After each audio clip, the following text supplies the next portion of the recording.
Greetings and salutations, comrades. Hope this finds you well. So I just wanted to do a little live stream today about all of the propaganda by the Biden administration and their lapdogs in the corporate media about the elections, the democratic elections, let's point out, that have been taking place in Nicaragua. And again, the only reason that the Biden administration, Joe Biden, his Secretary of State, Anthony Blinken, have been talking all this trash, parodying all these lies and propaganda about Nicaragua, Daniel Ortega, and the elections there is because they don't like that their government isn't beholden to the U.S. empire, and they're actually trying to look out for the best interests of their people, and that's basically the gist of it, right? So let's take a look at, people who have actually been on the ground there covering these elections, what they have seen. So let's see, here we go, from Ben Norton, who's actually based in Nicaragua, right? Absurd fake news from U.S. government mouthpiece, New York Times. Unlike this propagandist, I'm actually in Nicaragua reporting on the elections. I went to 4 different voting stations. They're all full, with a totally calm, transparent process. We don't have that in the United States, right? There are 7 options on the ballot, 6 opposition. So there's a little video there. One of the polling stations. No creo. And Norton is also a, Spanish speaker as well. Some people are confused about how many parties, alliances are competing in Nicaragua's election today. There are 7 options in total, but 1 party is regional, only in the Caribbean coast, which has autonomy. Ballot on the left is from the coast, 7 on the right, national. Let's see, and that's sharing that picture. Cool. Okay. So there's Ortega, the FSLN, the PLC, the CCN, the ALN, the APRE, PJI, and then we'll see the election totals later. All of those parties are on there. Again, the FSLN, that is the party of the Sandinistas. That is the party of current President Daniel Ortega, right?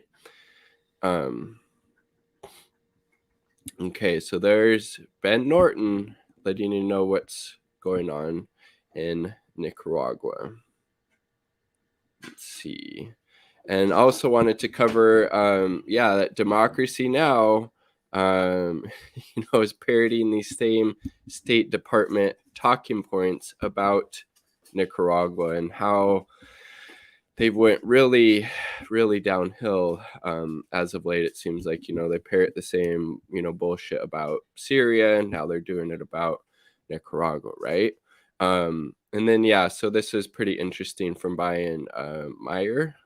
Might be mispronouncing their last name, but so conservative Angela Merkel, reelected for 4th time, be the Prime Minister, President of Germany, right? New York Times, she's on the front ranks of Germany's post-war leaders. Leftist Daniel Ortega reelected for the 4th time. New York Times, Nicaragua descends into autocratic rule. You notice how, the so-called paper record, depending on, if they are a conservative like Merkel, if they're, in the good graces of the U.S. empire, they're on the front ranks. And then it's autocratic if it's a leftist, Daniel or Ortega getting elected for the 4th time, right? So again, like, if you're buying into this whole narrative that these elections were, undemocratic and, you want the U.S. to intervene more in that country, like, ask yourselves why. That's only going to hurt the most vulnerable and marginalized elements, within that country, right? So here we go. Another one from Ben Norton again, who is actually based in Nicaragua. He went to these different polling stations, and we'll check out his article in a minute. There's so much propaganda trying to discredit Nicaragua's election to justify U.S. hybrid war. And again, the United States just passed further sanctions on that country. It was a bipartisan affair. They passed overwhelmingly. It was the Renouncer Act, right? The opposition figures arrested were not candidates and were detained for taking millions from a foreign government, the United States, to lead a violent coup, a crime everywhere, again, which is something that happened in 2018 under the Trump administration. They backed this violent coup attempt in Nicaragua. So let's look at some other folks that have been on the ground there. Let's see. Yeah, I was going to do... here we go. Yeah, because Fiorella of the Convo Couch, credit to her for going down there and covering these elections. And she was interviewed by Kawasachin News, a really great outlet. Definitely give them a follow. The Convo Couch, and she is accredited to accompany the elections here in Nicaragua today. So a statement was released by President Joe Biden, an interventionist statement that was obviously pre-planned, scheduled, and it went out just at the close of the voting day. And it says that the election that was scheduled here was orchestrated and was a pantomime election. What do you think of that statement?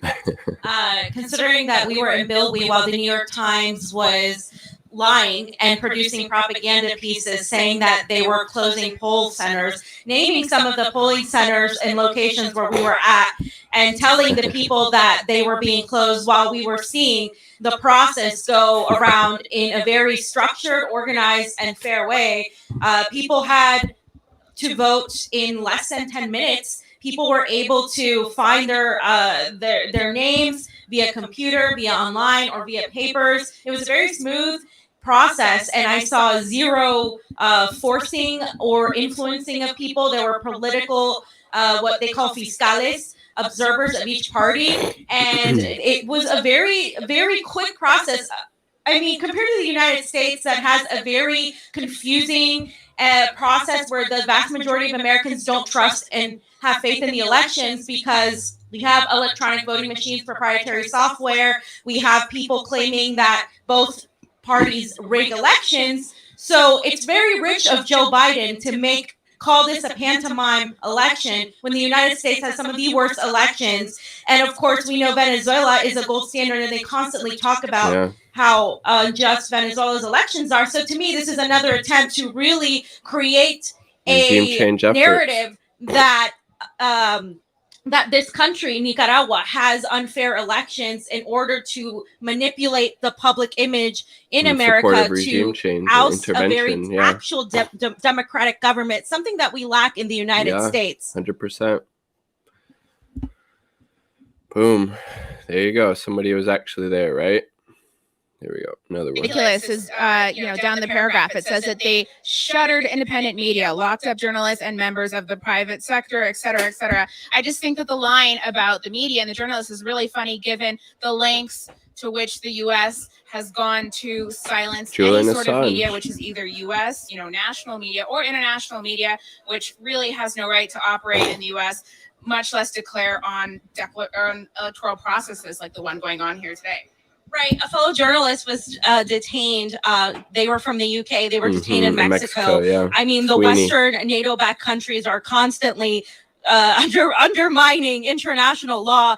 The United States is trying to exert international jurisdiction over the free press with the imprisonment of Julian Assange. The Biden administration is still proceeding with the appeal, and now we're awaiting to hear a decision on that matter. So again, very rich of the United States government, particularly the Joe Biden administration, to talk about independent media when we're constantly censored, we're suppressed, or we are jailed. And a lot of the people that were here were independent journalists simply reporting on what was happening. They were not at all, pushed by the Sandinistas government in any way, shape, or form. They were actually just shown exactly what the process was and what was happening. As somebody that's an election integrity specialist that focuses on the process, and having seen the disastrous process that we have in the United States, and the disastrous process, the way the journalists, independent media is, labeled as a Russian media, is labeled as a Saudist or a foreign agents,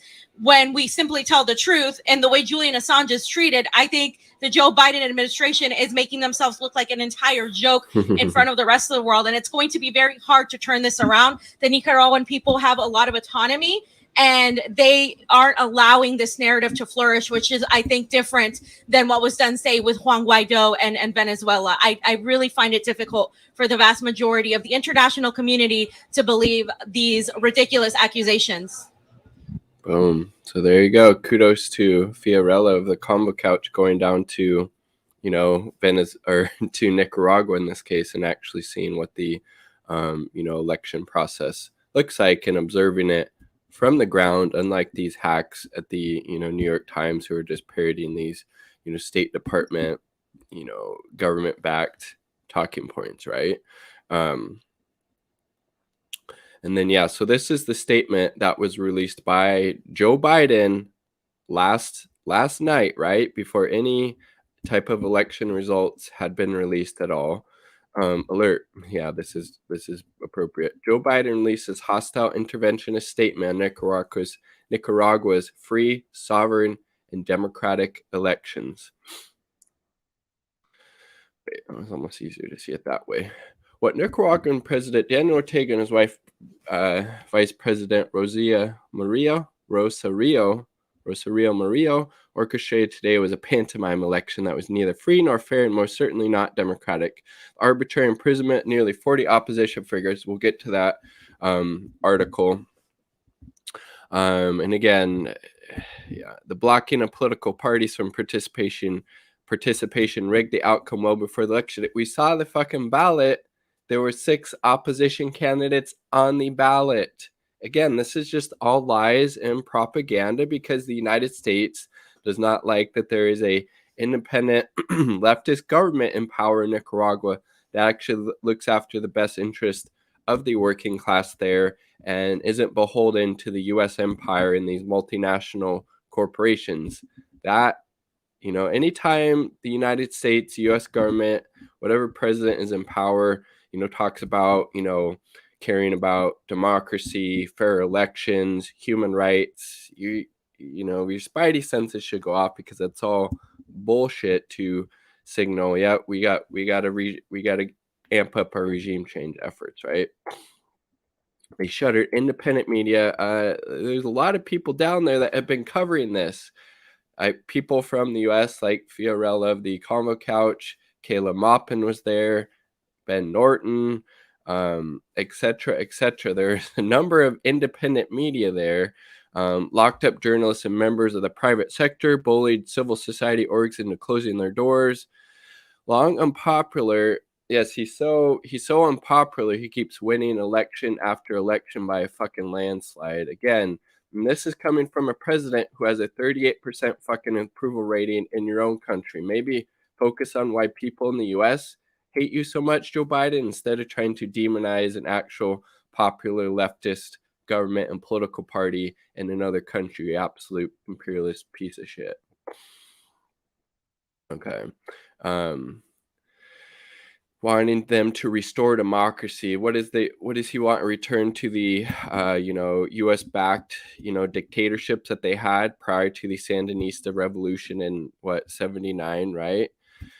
Until then, the U.S. is in close coordination with other members of the international community who use all diplomatic and economic tools, aka economic warfare, aka sanctions and economic blockade, like they have waged against Cuba for decades, to support the people of Nicaragua. I mean, Jesus fucking Christ, dude. Okay, so that was that bellicose, belligerent statement by Joe Biden.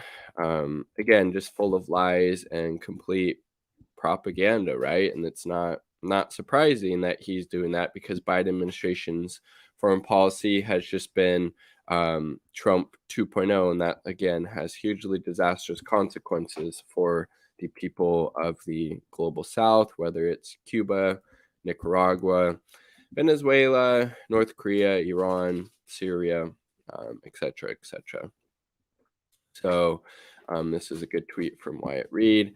In the fantasy Nicaragua invented by the NYT, there are no billboards or other campaign posters featuring anyone else than Daniel Ortega. Again, he's the president. He's the head of the, FSLN, the Sandinista party. Meanwhile, in real life, there are literally hundreds of opposition banners hanging throughout Managua. It's a city there, right? So look, that's a little quote from that New York Times. There are no billboards or campaign posters featuring anyone else. Okay, there you go. It's from a different party right there. Another one right there. Look at that. There's the party right there. Partido Liberal Independe. Okay, that's not the FSLN. New York Times just straight up lying through their crooked ass imperialist teeth, right? And then also saw the liberal hack Keith Olbermann replied to this tweet, actually, which is pretty interesting, right? So again, like the New York Times, the Biden administration, U.S. State Department, Anthony Blinken, just lies and propaganda about Nicaragua that are not based in fact, that are not based in reality at all, because they want a different government there, a different government that is beholden to the U.S. empire, beholden to U.S. imperialism, something that the Ortega government, something that the Sandinistas do not support. And so that's why they have to go. That's why all these lies and propaganda are being repeated by the Biden administration and their lapdogs in the corporate media, right? It's not surprising. We see the same narrative happen over and over and over again.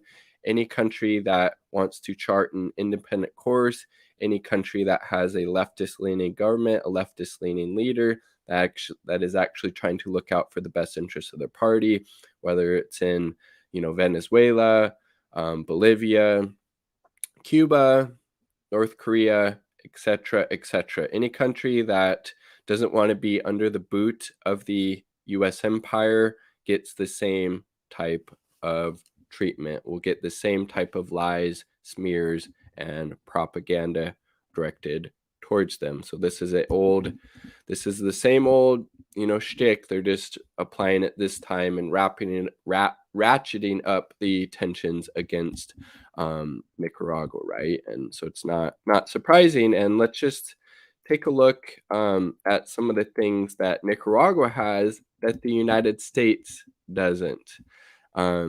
Nicaragua's economy is mixed, capitalist and socialist. Nicaragua provides free health care to its citizens. We don't have that in the United States, even though we're the richest country the world has ever seen. We still have a for-profit healthcare system that leaves tens of thousands of people dead each year because of it, and medical bankruptcy is a thing here. But they have free healthcare in Nicaragua, along with universal free education, preschool through college. We don't even have that in the United States, right? Half of all candidates for office by law must be women.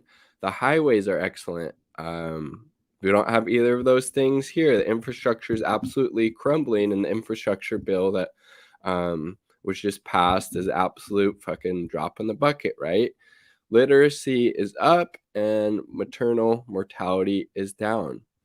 Most revealing is the fact that Nicaraguan poor do not flee in droves to the U.S. border. Why should they? They know that their government is doing the best to protect and serve the people of Nicaragua. And again, that is the whole reason the United States empire wants to overthrow this government, is because they're actually serving the needs of the people there, right? Instead of the needs of capital, instead of the needs of U.S. imperialism. Hence why, the United States since 79, since the Sandinista revolution in 79, they have had this decades-long track record of trying to, foment and support these interventions and these regime change efforts in the country. And as this article points out, in 2018, the Trump admin supported a violent coup attempt to overthrow the Sandinista government. The coup failed. Sadly, the Biden folks are following the same agenda. So think about that. They have universal health care. They have universal education, preschool through college. Two things we don't have in the United States. And again, they are a much poorer country. They have a lot less wealth than the United States, and yet they're able to provide their people with these amazing services, and hence why they got to go, right? I mean, Jesus Christ, it's like with Cuba, you know, the United States exports death, sanctions, and destruction all over the globe. What does Cuba export? Doctors, healthcare workers that went to dozens of countries during the pandemic, right? I mean, pretty revealing, right? When you actually get down to it.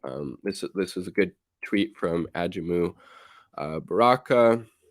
In Nicaragua, students are given a week off to travel back to their hometowns to vote. There are multiple parties competing, while the U.S. has one capitalist party with two wings while suppressing third parties like the Green Party.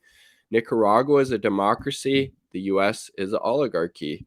I mean, you can't argue with his, analysis there, right? It's very on point. And I really, I keep coming back to this picture. Julius Nyerere, first president of Tanzania. The United States is also a one-party state, but with typical American extravagance, they have two of them. Isn't that just so perfect and very telling? Yes, we do only have, one party in the United States. They both serve capital. They both serve imperialism, and we see that with this, continuation of these regime change efforts that started under Trump, or we're going under Trump and have continued under Biden, right? So yes, Nicaragua has a democracy. The United States most certainly does not, because again, the United States, more often than not, vast majority of the time, the candidate with the most money, with the most wealth, with the most institutional backing is the one that will win, right? So it's not super surprising that we're seeing the same effort, continue under Biden that started, or that was continued under Trump, right? Both parties serve imperialism and capitalism, and if you're not going to get in office in these positions of power if you're an actual anti-imperialist, right? Okay, and then let's look at the article. So, in Biden's bellicose statement that was just full of lies and complete propaganda, he was talking about how these, presidential figures or these presidential candidates were being jailed when it's far from the truth. And Ben Norton here does a really good job laying this out. I'm not going to go through the whole article, but I'll link it in the chat maybe, because it's quite long, but definitely worth a read. But look at this. Thank you. From Nicaraguan revolutionaries to U.S. Embassy informants, how Washington recruited ex-Sandinistas like Dora Maria Tellez and her MRS party. So again, this was Biden trying to say, yeah, well, look at all the, opposition figures, these presidential candidates, they're jelling. No, these people were on the payroll of the fucking U.S. Embassy, informing on what's going on in the country. They were enemies of the state. They were enemies of the people of Nicaragua, because they were in support of these regime change efforts. And to the extent that they were jailed or persecuted, that was completely within the rules and laws that have been passed in Nicaragua to deal with these and type of imperialist hacks, right? Same thing that would happen to somebody in the United States if they were being paid by a foreign government to give intel that would, in support of these regime change efforts, right? One of the most high-profile opponents in Nicaragua's Sandinista government points to a revolutionary youth to justify her position. And while the international media constantly sings her praise, what is not mentioned is that she abandoned revolutionary politics long ago and has become a key asset in the U.S. government's campaign of unconventional warfare against Nicaragua. When she was just 22 years old, Dora Maria Tellez fought as a guerrilla in Nicaragua's Sandinista revolution alongside current President Daniel Ortega. But Daniel Ortega still is looking out for the best interests of the people, unlike Dora here. But she broke with Sandinismo over 2 decades ago and has steadily drifted toward U.S.-backed right wing. Tellez is a key figure in a group of former revolutionaries, many from elite upper-class backgrounds, who cohered as a right-wing split of the Socialist Sandinista National Liberation Front, FSLN, in the 90s. Together, they formed a centrist political party called the Sandinista Renovation Movement, so a reform party, right? Trading on their revolutionary histories to advance a neoliberal counter-revolution. And look at that. They developed a close relationship with Nicaragua's rightist oligarchy. It also collaborated extensively with the U.S. government, working with neoconservative members of Congress and Miami regime change lobby, all raking in funds from U.S. interventionist orgs. There you go. They frequently met with the U.S. Embassy and served as informants for years. So these are the people that, some of them have been jailed by the Nicaragua government because they were literally getting paid by the U.S. Embassy, because they were informing on what's going. They were acting as spies for the U.S., right? So they were rightly, persecuted for doing that, right? With substantial funding from CIA cutouts dedicated to promoting regime efforts, MRS leaders helped organize and lead the failed push. Again, this was under Trump, and they used their influential positions in the media, NGO sector, and academia to craft violent operation was marketed to the rest of the world. So again, this organization played a key role in the violent coup attempt in Nicaragua, in which extremist forces backed by the U.S. paralyzed the nation by erecting barricades called tranquis, while they hunted down, tortured, and murdered Sandinista governments. Again, this was with the backing of the U.S. This brutal regime change effort in 2018 under Trump.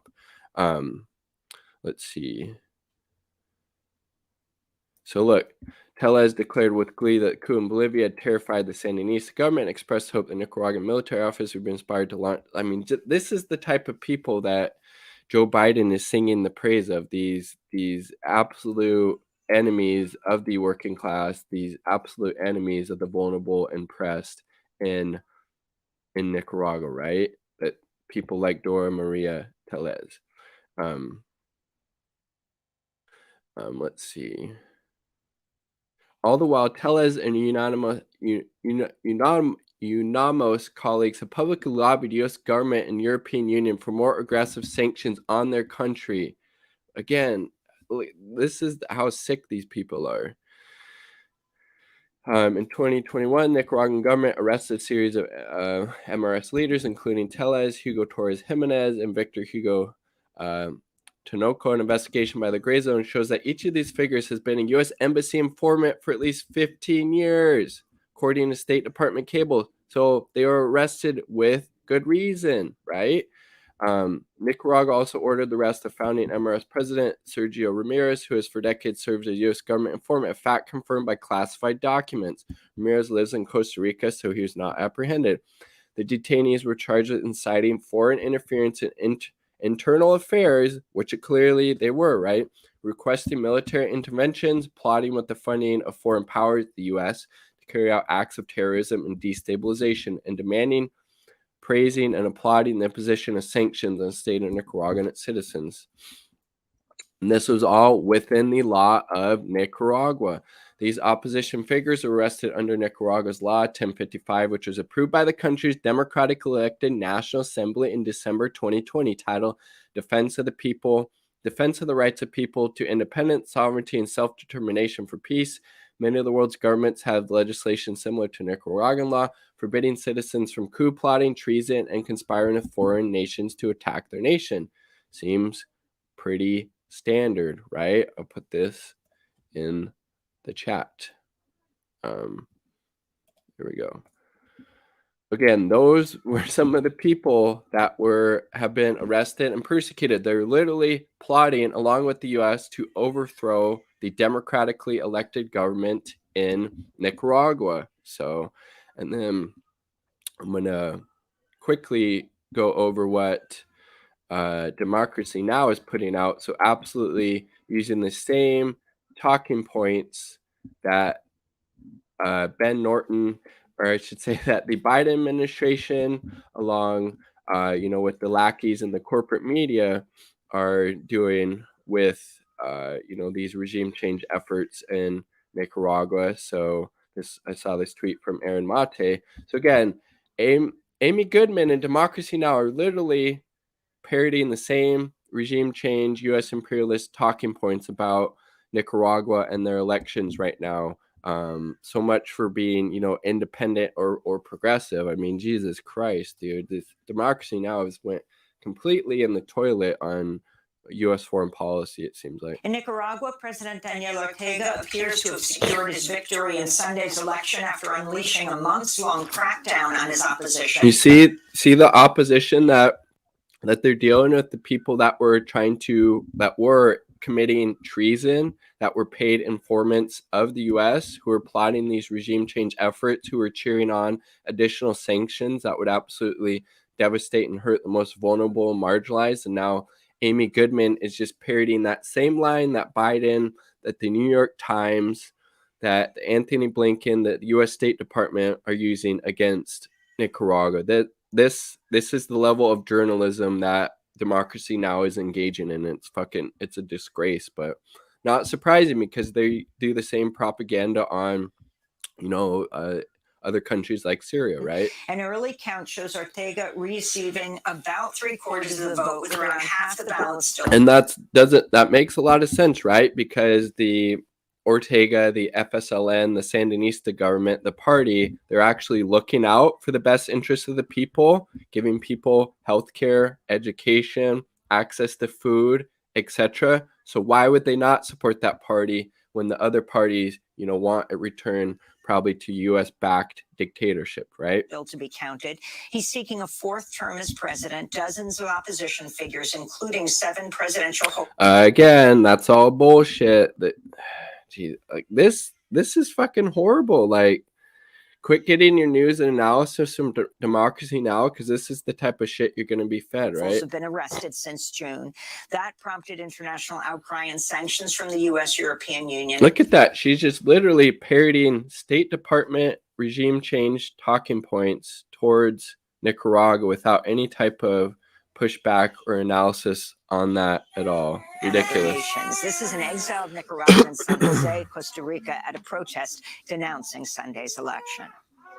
En Nicaragua no hay elecciones. En Nicaragua. In Nicaragua, there are no elections.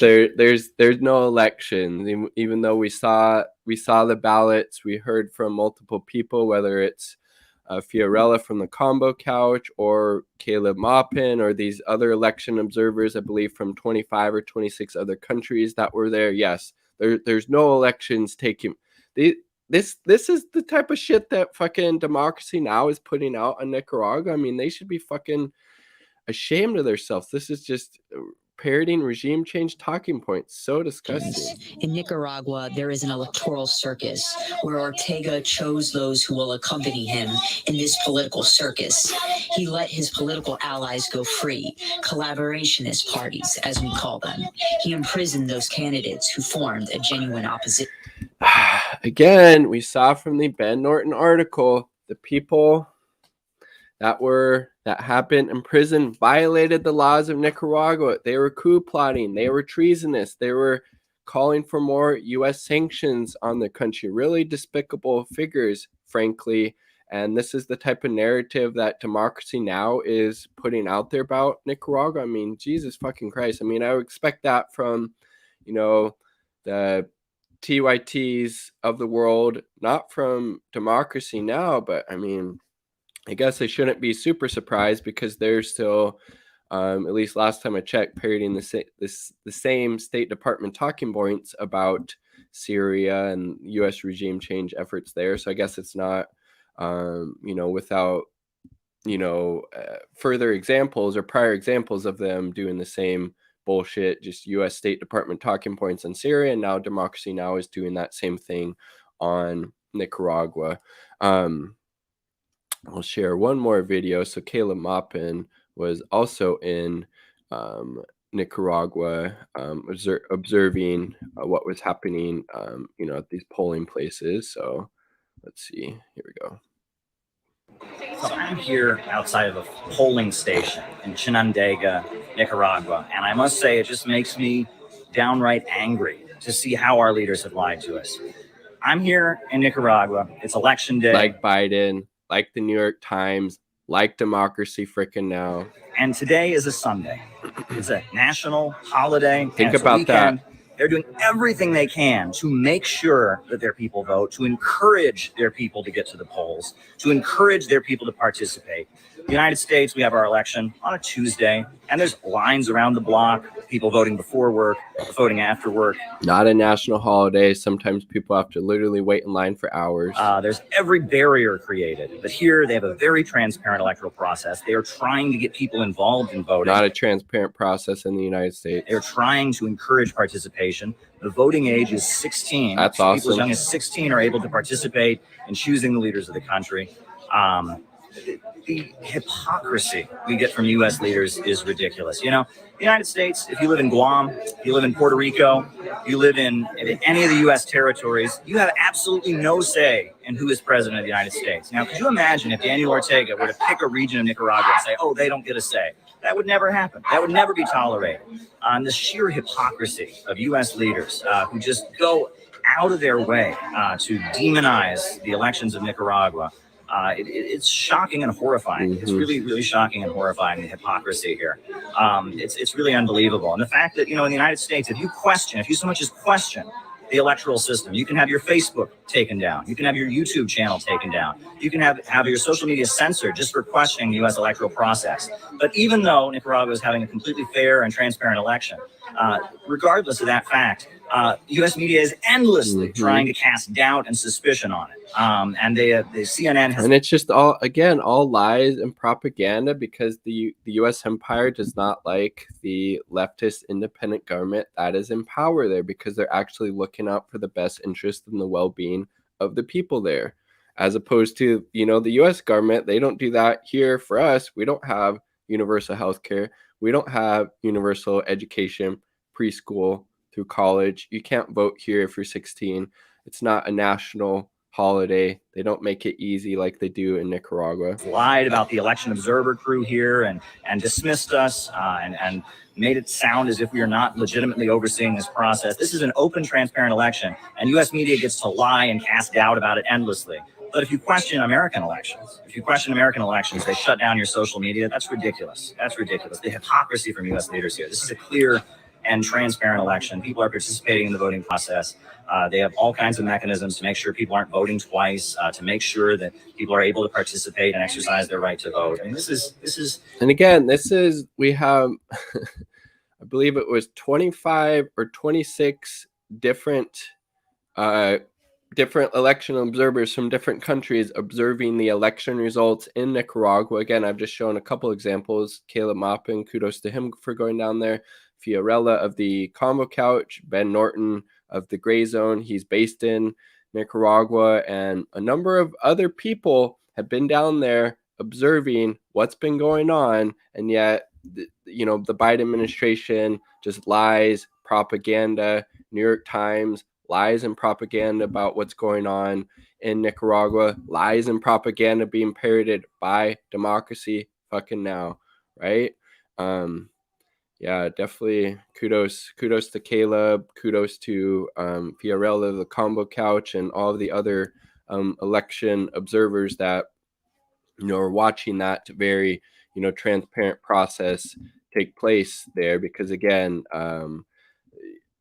we have the first person accounts. Like, no, this is a transparent, open process, and the only reason it's being characterized as the opposite is because the U.S. doesn't like who won the election. It looks like overwhelmingly the FSLN, the party of Daniel Ortega, won overwhelmingly. So it's not super surprising that even before the election results came out, this is what was happening, right? So it's not surprising a leader that's actually looking out for the well-being of the working class, of the most vulnerable and marginalized, would lead by such a margin, right? So kudos to Ortega, kudos to the Sandinista party, kudos to all the election observers down there giving us, details from the ground of what this process actually looks like, and pushing back against all the lies and propaganda coming from, the U.S. empire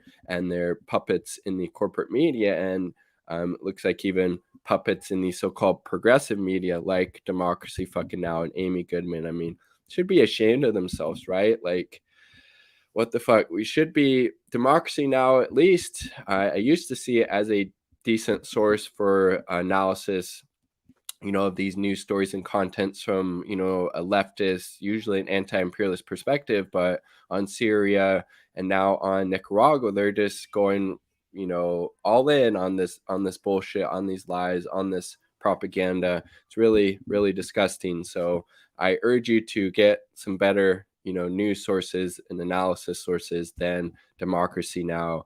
Follow people like, Danny Haifong, Mint Press News, The Gray Zone, Ben Norton, et cetera, because you're not going to get that type of, analysis from Democracy Now anymore on issues of, U.S. imperialism and foreign policy, because they're buying into that bullshit for whatever reason. I don't know why, but it's really, really disgusting.